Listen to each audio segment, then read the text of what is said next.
Guys welcome back to our YouTube channel Attainers. तो यार आज की वीडियो में यहाँ पे मॉक टेस्ट आपका 7 रहने वाला है जेकेपी टेलीकम्युनिकेशन का। तो अगर आपने अभी तक 6 मॉक टेस्ट नहीं देखे तो उनका जो मैंने एक प्लेलिस्ट बना दिया और प्लेलिस्ट का लिंक आपको हमारे डिस्क्रिप्शन बॉक्स में मिल जाएगा। नहीं तो ऊपर यहाँ पे आपको आई बटन में भी लिंक आ रहा होगा, आप वहाँ से जाके भी वो पूरी प्लेलिस्ट देख सकते हैं, इंक्लूडिंग ये वाला जो मॉक टेस्ट है उसको भी मैं उसी प्लेलिस्ट में ऐड कर दूँगा। उसके बाद यहाँ पे जो पहली 6 वीडियोस हैं उनमें मैंने काफ़ी ज़्यादा एक्सप्लेन किया है, मतलब कि आपका जो मॉक टेस्ट है वो टॉपिक वाइज कवर करने की कोशिश की है कि मैं मैक्सिमम टॉपिक आपके कवर कर सकूं थ्रू मॉक टेस्ट, जिससे कि आप बच्चों को काफ़ी ज़्यादा हेल्प हो जाए किसके एग्ज़ाम के लिए, जेके भी टेलीकम्युनिकेशन जो एग्ज़ाम आने वाला है उसके लिए। तो मैंने टॉपिक वाइज कवर करने की कोशिश की है, एक बार ज़रूर से चेकआउट कर लेना, मतलब एग्ज़ाम से जाने से पहले वो वीडियोस देख लेना। जैसे कि मैंने आपको पता ही है कि जेकेपी कांस्टेबल की एक सीरीज़ पूरी 16 से 17 वीडियो कम से कम मैंने डाली थी मॉक टेस्ट की। उसमें से कितने मॉक टेस्ट आए हैं, मतलब कितने क्वेश्चन आए हैं, आप वहाँ पे जाके चेकआउट कर सकते हैं। उसके साथ साथ ये भी सीरीज़ बहुत ज़्यादा इंपॉर्टेंट होने वाली है, बहुत ज़्यादा मोस्ट इंपॉर्टेंट क्वेश्चन, मतलब कि जो टॉपिक में से मोस्ट इंपॉर्टेंट क्वेश्चन बन रहे हैं मैं वो आपके लिए लेके आ रहा हूँ। तो अगर आप चैनल पे पहली बार विजिट करें तो चैनल को सब्सक्राइब कर लेना और बेल आइकन को भी दबा लेना, जिससे आपको हमारे आने वाले वीडियो के नोटिफिकेशन सबसे पहले मिल जाए। क्योंकि जैसे कि मैंने आपको वादा किया, जब तक जो जेकेपी टेलीकम्युनिकेशन एग्जाम नहीं हो जाता, जो 2 से 3 बच्चे मैं रेगुलर आपके लिए मॉक टेस्ट लेके आऊँगा, तो वीडियो को जरूर से लाइक करना।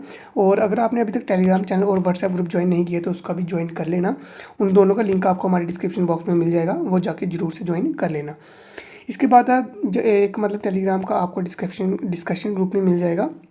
आपको क्या करना है, डिस्कशन ग्रुप जरूर से ज्वाइन कर लेना। कोई भी आपको स्टडी मटेरियल चाहिए होगा, पीडीएफ चाहिए होगा, वहाँ पे मतलब लिख दीजिएगा ओपन है उसकी चैट, तो वहाँ पे मैं आपको प्रोवाइड कर दूंगा। तो चलिए यार बिना टाइम बर्बाद ये करते हैं आज की वीडियो शुरू। यहाँ पे first question, what is the typical frequency range for the dipole antennas? A 1 to 10 hertz, B 10 to 100 mega hertz, C 500 to 1000 giga hertz, D 1 to 5 tera hertz. जल्दी से जल्दी आंसर कमेंट करके बता दीजिए। आपको क्या करना है कि जैसे ही मैं क्वेश्चन पढ़ रहा हूँ वैसे ही आपको आंसर कमेंट करके बता देना है ऑप्शन देख के। ये वेट नहीं करना है कि मैं आंसर बताऊंगा आप उसके बाद देख लेंगे, ये अच्छी प्रैक्टिस नहीं है। अगर आप ऐसा करेंगे जैसा मैं कह रहा हूँ तो आपको काफ़ी ज़्यादा हेल्प होने वाली है। इसका जो आंसर है वो आपका बी पार्ट यहाँ पे रहेगा, 10 to 100 mega hertz. Explanation, wire the dipole antennas commonly you operate in the mega hertz range for the radio communication.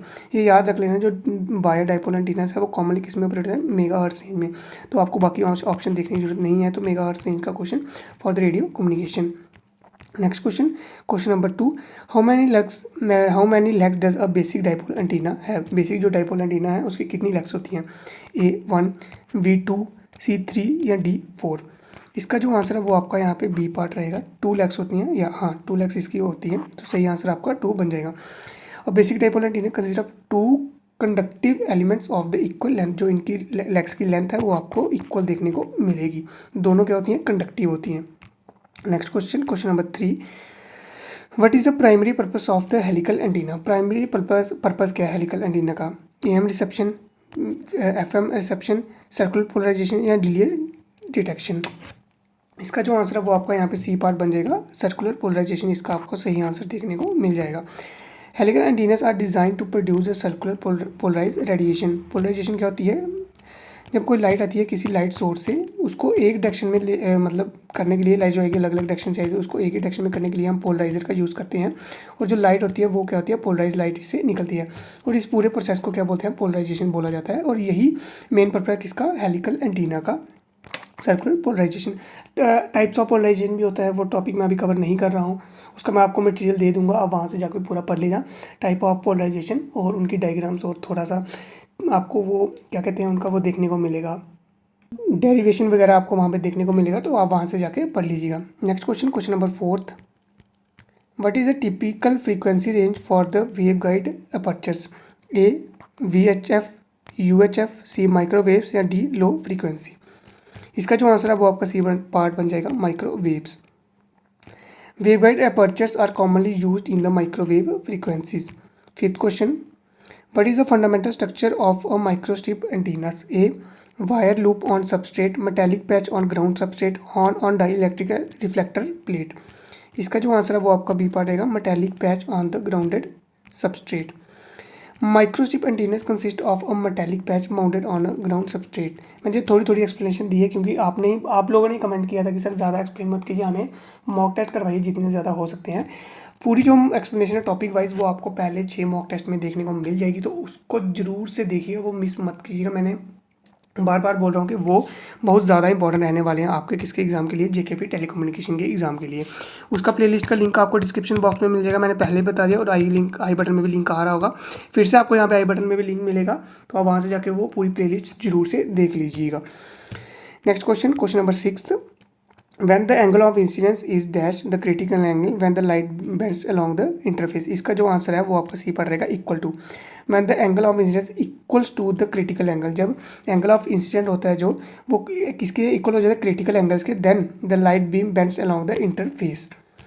काफ़ी ज़्यादा मतलब सिंपल क्वेश्चन था ये, बचपन से यही पढ़ते आ रहे हैं, जो 10th की साइंस अगर किसी ने अच्छे से पढ़ी हो। What is modulation, converting high frequency signal to low frequency signal, processing of mixing low energy message signal with a high energy carrier signal, process of signal attenuation, process of signal amplification। इसका जो answer है वो आपका यहाँ पे B part रहेगा, process of mixing low energy message signal with a high energy carrier signal.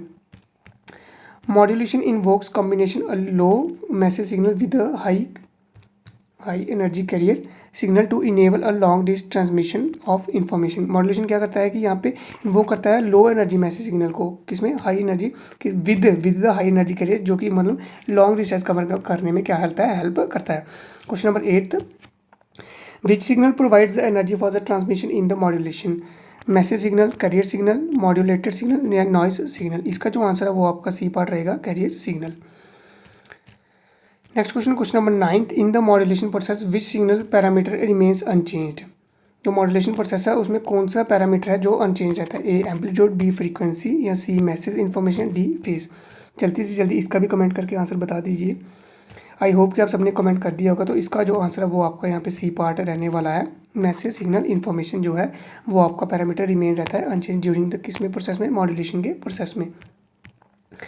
Next question number 10, a base band signal is, base band signal कौन सा होता है, high frequency carrier signal, the original message signal from the modulation, the modulated output signal या noise signal.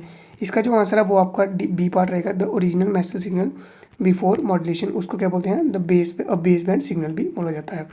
Next question number 11, what is the primary factor affecting antenna height in the transmission. कौन सा primary factor इनमें से जो antenna की height को, transmission को यहाँ पे इफेक्ट करता है, signal amplitude, wavelength, signal power या बैंड विड्थ। इसका जो आंसर है वो आपका बी पार्ट रहेगा, wave length. Next question number 12, the range of the communication increase with the modulation because.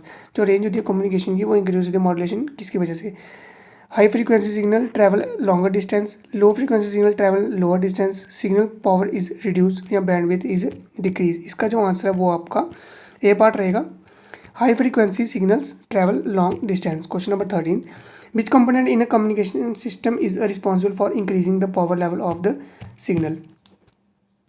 इसका A part input transducer, output transducer, transmitter, communicational channel. इसका जो आंसर है वो आपका सी पार्ट रहने वाला है, transmitter.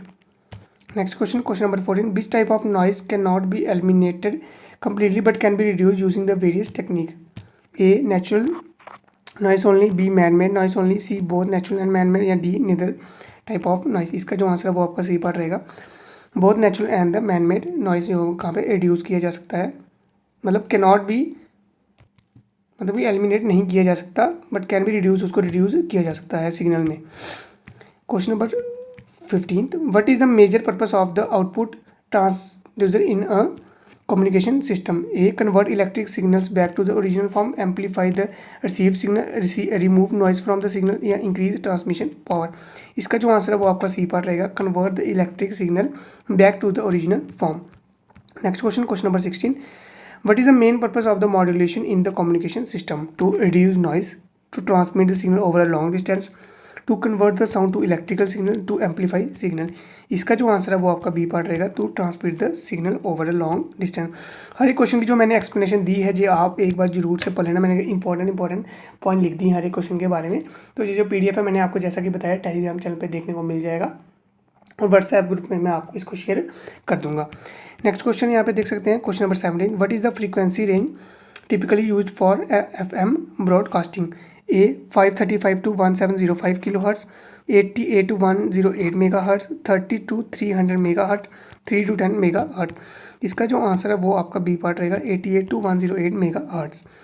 Next question, question number 18, decrease in strength of signal is known as turning, modulation, attenuation, amplification. इसका जो आंसर है सी पार्ट रहेगा, attenuation. Next question, question number 19, energy is lost in wires due to heating, resistance, conductivity, both A and B. इसका जो answer है वो D part रहेगा, both A and B. Heating और रेजिस्टेंस की वजह से क्या होता है, एनर्जी लॉस होता है, किसमें, वायर्स में। और buffer amplifier is a double tone amplifier, high gain DC amplifier, a cathode followed stage, या D none of the above. इसका जो आंसर है वो आपका बी पार्ट रहेगा, हाई गेन डीसी एम्पलीफायर।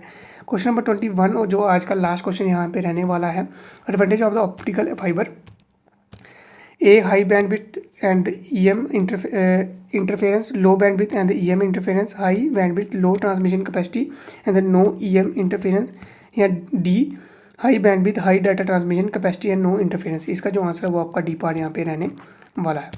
तो चलिए यार, आज की वीडियो में बस इतना ही। मैंने क्वेश्चन कम इसलिए लाए क्योंकि काफ़ी ज़्यादा बच्चे बोल रहे थे कि वीडियो बहुत ज़्यादा लंबी हो रही है, तो इसलिए मैंने मिनिमम क्वेश्चन लाए और एक्सप्लेनेशन थोड़ी कम की है। तो डेली आपको एक वीडियो में देखने को मिलेंगी, हो सकेगा तो मैं 2 वीडियो भी अपलोड कर दूंगा। तो बस यही कहूँगा, वीडियो को ज़्यादा से ज़्यादा लाइक करें, शेयर करें अपने दोस्तों के साथ।